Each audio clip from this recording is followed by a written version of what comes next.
Of you welcome back to my channel. मैं आज आप लोगों के लिए लेकर आ चुकी हूँ एक कलेक्टिव रीडिंग जिसका टॉपिक रहने वाला है कि अगले 7 दिनों में आपके साथ क्या क्या हो सकता है, क्या क्या सिचुएशंस आ सकती हैं, क्या क्या चेंजेस आ सकते हैं, पॉजिटिव नेगेटिव बोथ, और क्या चेंजेस आपकी लाइफ में आपको बेनिफिट देंगे, क्या नहीं देंगे, तो कैसे होंगे आपके आने वाले 7 दिन, हम ये देखते हैं। ये रीडिंग जनरल है, कलेक्टिव है, सभी के लिए है, तो सभी के लिए मैसेजेस आएंगे, तो ज़बरदस्ती अपने आप को रीडिंग में फिट इन करने की कोशिश मत कीजिएगा।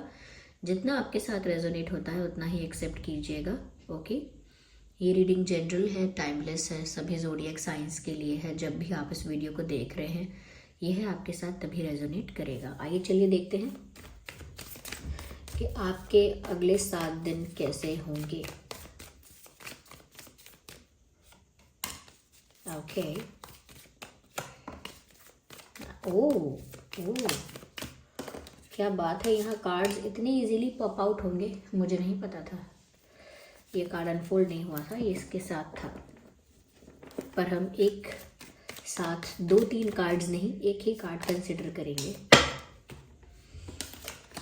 Next 7 days are very interesting. अगले 7 दिन बहुत इंटरेस्टिंग होने वाले हैं व्यूअर्स, बहुत इंटरेस्टिंग।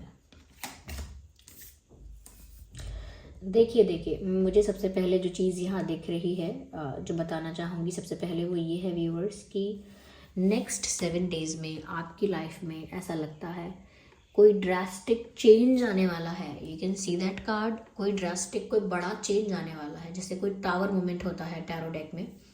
तो बस समझ जाइए कि आपकी लाइफ में कोई बड़ा चेंज आने वाला है, और आपका वो लाइफ का चेंज ऐसा होगा कि आपकी लाइफ से बहुत ज़्यादा या बहुत सारे लोग रिलीज़ हो जाएंगे।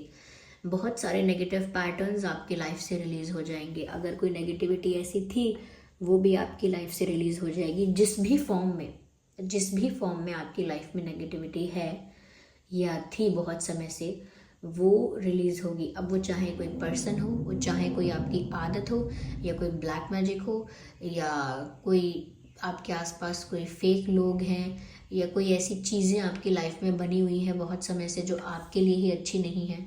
ये सब चीज़ें आपकी लाइफ से बहुत जल्दी रिलीज़ होने वाली हैं।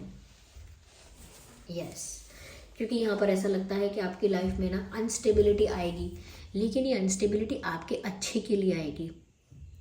आपकी लाइफ से बहुत सारे लोगों का जाना, बहुत सारे पैटर्न्स ब्रेक होना, बहुत सारी चीज़ों में चेंज आना, तो उसकी वजह से आपको थोड़ी एंग्जाइटी हो सकती है कि ये हो क्या रहा है मेरे साथ, अचानक से क्या हो गया, मेरी लाइफ से लोग जाने लगे, मेरा ये चीज़ छूट गई मुझसे, वो चीज़ मुझसे खो गई, वो चीज़ मेरे हाथ से निकल गई, वो मौका निकल गया, ये हो गया, वो हो गया।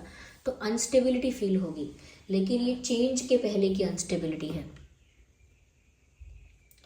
आपने मैनेजमेंट में पढ़ा होगा, अगर किसी ने पढ़ा होगा, या दूसरी चीज़ों में भी पढ़ाया जाता है ये कि जो स्टेट होती है आइस, वाटर एंड आइस। तो आइस मतलब पहले से ही एक फिक्स्ड स्ट्रक्चर है कि लाइफ में ये पैटर्न है, ये तरीका है, ये लोग हैं, और आप इसी चीज़ के यूज टू हो गए हैं, इसी चीज़ के आदी हो गए हैं, ऐसे ही जी रहे हैं लाइफ इन्हीं आदतों के साथ, इन्हीं पैटर्न्स पर, और इन्हीं लोगों के साथ, इन्हीं आदतों में। तो वो एक फिक्स्ड स्टेट है जो कि एक आइस यानी बर्फ, आइस वाली स्टेट है। लेकिन जब आपको किसी और स्टेट में डालना है, आपकी परिस्थिति को चेंज करना है, ट्रांसफॉर्म करना है, ऐसे नेगेटिव लोगों को आपकी लाइफ से रिलीज़ करना है, या जो पैटर्न्स आपके लिए अच्छे नहीं हैं, रिपीटेड पैटर्न्स हैं, उनको ब्रेक करना है, नेगेटिविटी रिलीज़ करनी है, फिर चाहे वो किसी भी फॉर्म में हो, डिटॉक्सिफाई करना है आपकी लाइफ को, तो उसके लिए उस फिक्स्ड आइस स्टेट को वाटर स्टेट में लाना पड़ेगा, लिक्विड स्टेट में लाना पड़ेगा। तो फिर वो बर्फ़ पिघलती है और वाटर स्टेट में आती है, और जब वो वाटर होता है तो अनस्टेबिलिटी होती है, कुछ भी फिक्स्ड नहीं है, कुछ भी स्टेबल नहीं है, क्योंकि वो एक लिक्विड स्टेट है। उसके बाद जब चीज़ें ट्रांसफॉर्म होते होते दोबारा आइस स्टेट में आती हैं, तब वो एक नई फॉर्म होती है, तब वो एक न्यू वर्जन होता है, एक नई फॉर्म, नया वर्जन, एक नया, मैं कहूँगी मॉडल, आप समझ सकते हैं, नया मॉडल होता है, एक नई लाइफ होती है, एक नई पर्सनालिटी होती है, एक न्यू पर्सन निकल कर आता है, एक रीबर्थ हो चुका होता है। इतना बड़ा ट्रांसफॉर्मेशन होता है कि एक रीबर्थ हो गया होता है। तो बिल्कुल आप ये समझ लीजिए, आइस, वाटर एंड आइस। तो अभी जो आपकी लाइफ में अगले 7 डेज में या उससे भी ज़्यादा, 1-2 महीने भी चल सकता है, 3 महीने भी, लेकिन आने वाले समय में आपकी लाइफ में ना आइस से वाटर स्टेट आने वाली है। और उस वाटर स्टेट में अनस्टेबिलिटी होगी, लेकिन उसी स्टेट में आपकी लाइफ से वो सारी चीज़ें जाएंगी जो आपके लिए, आपके भविष्य के लिए अच्छी नहीं है। फिर वो कोई ऐसा पर्सन हो जो आपके साथ बहुत साल से था, लेकिन अगर वो आपके लिए अच्छा नहीं है, या आपसे जेलस था, या कहीं ना कहीं आपको मेंटल ट्रॉमा दे रहा था या दे रही थी, या कहीं ना कहीं आपकी मेंटल पीस को डिस्टर्ब कर रहे थे, आपकी लाइफ की ग्रोथ को अफेक्ट कर रहे थे, ऐसे इंसान को आपकी लाइफ से निकाल दिया जाएगा। आप पीछे पीछे मत भागिएगा किसी को मनाने, समझाने, रोकने के लिए, कन्विंस करने के लिए, माफ़िया मांगने के लिए, या किसी भी रीज़न से अगर कोई आपकी लाइफ से रिलीज होता है, डोंट चेस दैट पर्सन। ये समय ही वो है कि वो इंसान आपकी लाइफ से चले जाना चाहिए। It is better for you. तो आप ऐसे इंसान को रोकिएगा मत, क्योंकि आपको एंग्जाइटी होगी, क्योंकि आप ऐसी अनस्टेबिलिटी, ऐसी लिक्विड स्टेट, भाई जो इंसान फिक्स्ड स्टेट में रह रहा है और फिक्स स्टेट में रहना पसंद करता है, अचानक से उसको ऐसे लिक्विड स्टेट में रख दिया जाएगा, यानी कि अचानक से इतनी अनस्टेबिलिटी आएगी तो वो एंग्जाइटी में चला जाएगा। एंग्जाइटी होगी, स्ट्रेस होगा, और उस वजह से वो इन सब चेंजेस को रोकेगा, रेजिस्ट करेगा। This is how it happens. जब हमारी लाइफ में कोई ऐसा बदलाव आता है जो बड़ा है, ड्रास्टिक चेंज है, तो वो हमारी लाइफ में थोड़ा सा उथल पुथल मचा देता है। रोलर कोस्टर राइड जैसी लाइफ हो जाती है, और केओस होता है लाइफ में, अनस्टेबिलिटी हो जाती है। तो किसी भी इंसान को अपनी लाइफ में अनस्टेबिलिटी नहीं पसंद है, चाहे वो थोड़े समय की क्यों ना हो। तो वो इंसान बहुत घबरा जाता है उस समय, और वो उस चेंज को रोकता है कि ये चेंज ना आए, ये ऐसा ना हो। जैसे कई लोग कहते हैं कि मेरी उस समय जॉब छूट गई थी, मैं बहुत परेशान था, लेकिन फिर मुझे ऐसा हुआ, वैसा हुआ, और अब मैं इतना बड़ा स्टार, या इतना बड़ा क्रिकेटर, या इतना बड़ा ये, इतना बड़ा बिजनेसमैन बन चुका हूँ।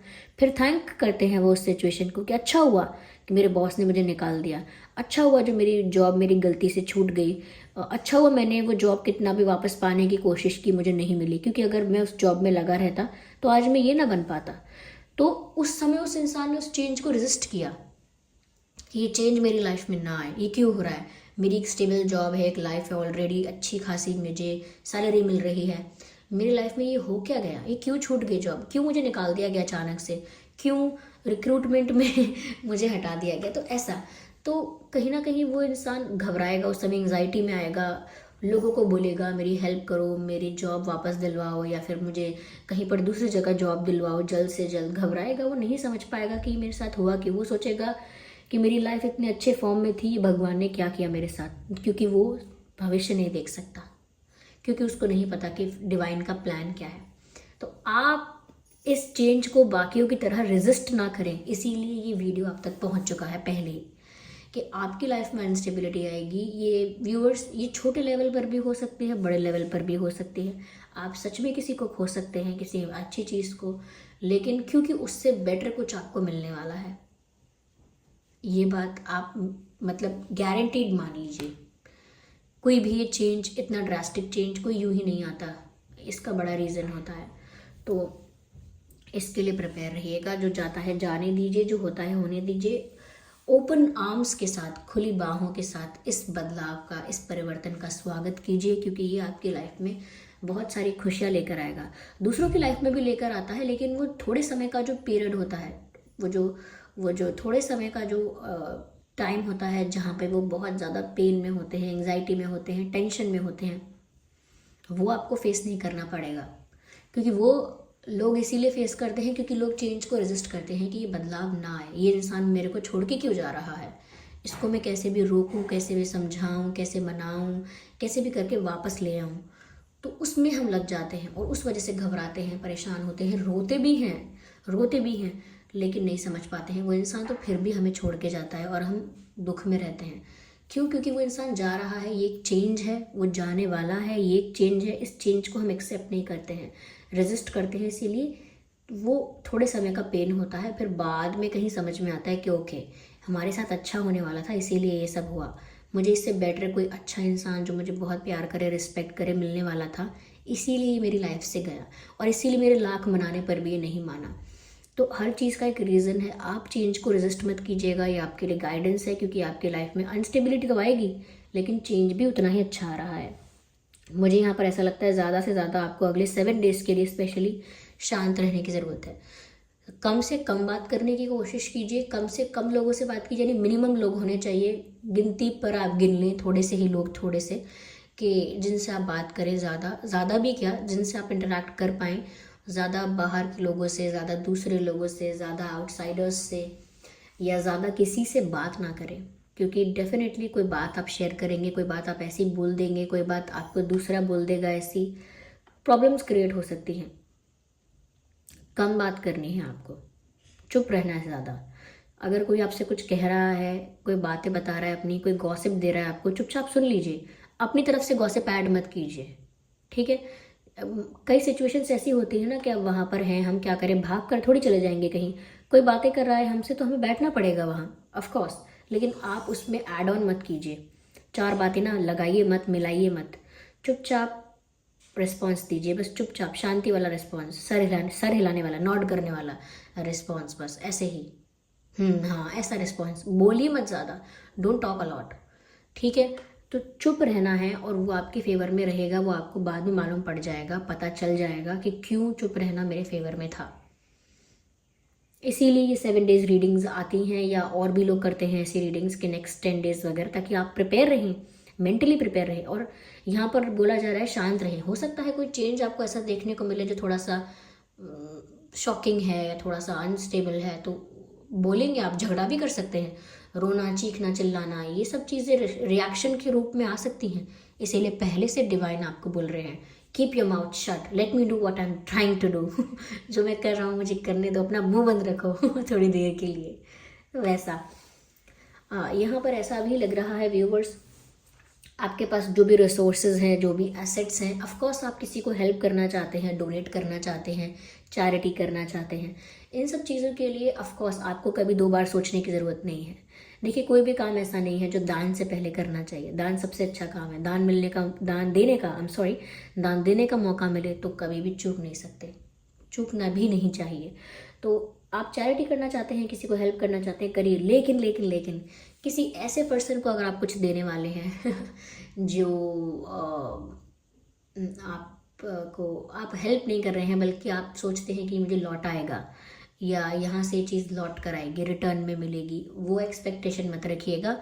और मैं तो ये कहूँगी कि ज़्यादा आप अपने रिसोर्सेज को किसी के साथ शेयर मत कीजिएगा, दीजिएगा मत, इस उम्मीद में कि ये कल को लौट आएंगे। क्योंकि टाइम बदल जाएगा, लोग बदल जाएंगे, परिस्थिति बदल जाएगी, आपकी चीज़ें फंसी रह जाएंगी। जैसे आपने कहीं इन्वेस्ट कर दिया, जैसे आपने किसी को पैसे दे दिए, अब वो इंसान मिल ही नहीं रहा है, बहुत दिन हो गए।